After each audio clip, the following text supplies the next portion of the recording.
Here is an email I received from a 15-year-old.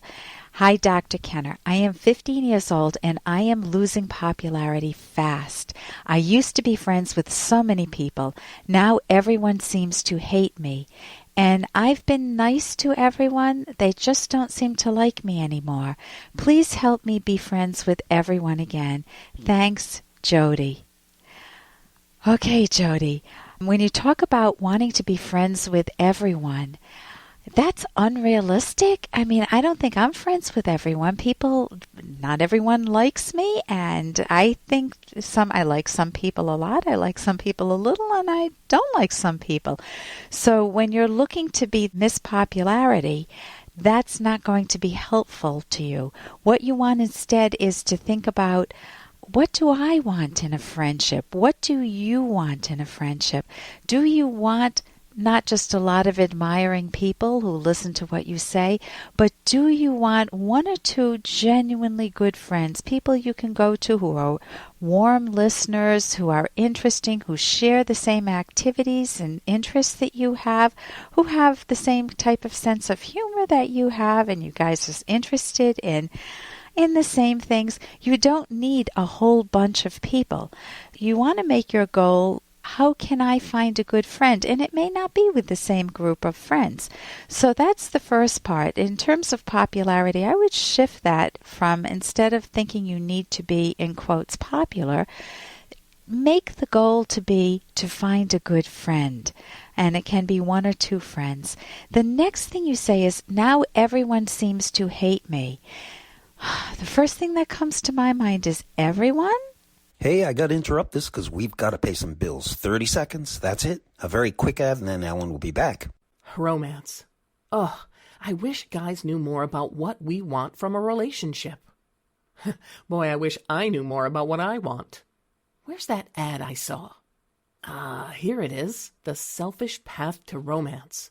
A serious romance guidebook. Download Chapter 1 for free at selfishromance.com and buy it at amazon.com.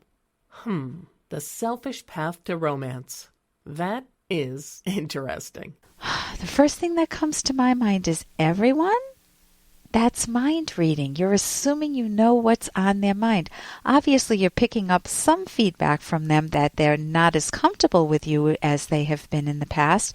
But everyone means a group of individuals, and you want to treat each of them as individuals, not like it's a big glob, and the big glob of everyone is now against you.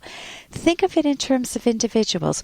Why isn't Susie talking to me? Why isn't Jane talking to me? Why isn't Aaron talking to me anymore? You want to figure out, why do they just seem like they walk away from me, and when I go over to their locker and try to talk with them, they turn around? You want to be able to approach one or two of them on a one-on-one basis and say, hey, what's up? I feel like something's going on and I can't quite put my finger on it, but I feel like you've been walking away from me. Help me understand that better. If you're not afraid to ask someone that you feel more comfortable with in private what's going on, you may find out more data. You may be given some feedback that's helpful to you. So just jumping to the conclusion, thinking that everybody hates you, you may be delighted to find out that it's not 100% true, that there are people that like you that may just be busy or they have a lot of homework to do. So you need to do some homework and not just look like it's a big glob, a big group of people. The other thing you can do is privately ask yourself, is there anything that I've heard from people? Do people like my mom and my sister and my aunt and friends tell me I talk too much? I don't listen? Or I'm always focused on myself? Or maybe I talk too fast or send too many emails or text too much? Or I'm always asking for favors? Or I'm begging people to be my friend? Those are very off-putting behaviors. In fact, in the book, there's a book called The Loneliness Workbook, a guide to developing and maintaining lasting connections by Mary Ellen Copeland. She talks about relationship turnoffs, and those are some of them. Sometimes you can invade someone's space and cling to them too much, and they don't like it. They want to be able to breathe. So if you're engaging any of those type of relationship turnoffs, man, it's really good to find out about them when you're 15 because you can change them. And you obviously have had a history of being popular, so you did something right before. It could have nothing to do with relationship turnoffs. Maybe you're a really warm person, a good listener with a healthy sense of humor and interested in ideas. Maybe you're a wonderful person, but maybe there's an envious person in the group that's told people gossip about you that isn't even true. You need to do the detective work. Don't be afraid to ask for help. Don't be afraid. Maybe there's even a school guidance counselor that can help you through this too. But don't be afraid to ask the people themselves one-on-one what's going on, and that can help you. So I also recommend, you're 15 years old. I read a book a little later than that called The Fountainhead by Ayn Rand.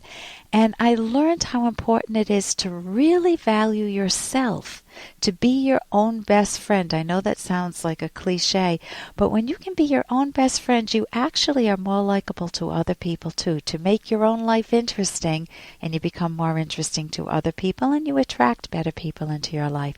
And here's a little more from Dr. Kenner. Here's a very quick email from Andy. Hello, Dr. Kenner. Can a man's sexual appetite be blocked by harsh financial situations? The answer is absolutely yes, Andy.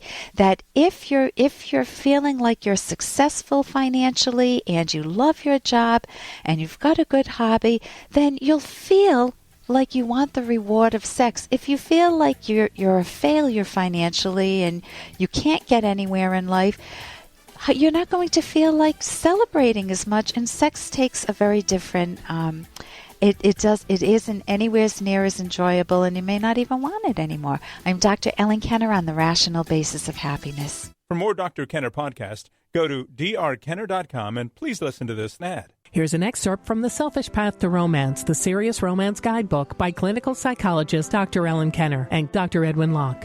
It's not romantic, exciting, or fulfilling to be in a relationship with a dull partner, someone who has no strong interests or values and doesn't care to develop any. Such a person does not make life interesting. How can you feel romantically attracted to an empty, superficial person?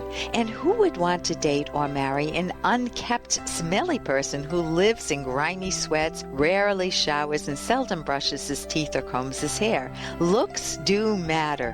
When you fall in love, you don't fall in love with a disembodied spirit, but with a whole person, mind and body. And who wants a partner who nags, yells, sulks, or never listens to you? Good loving and good romance require good positive communication. You can download Chapter 1 for free by going to drkenner.com, and you can buy the book at amazon.com.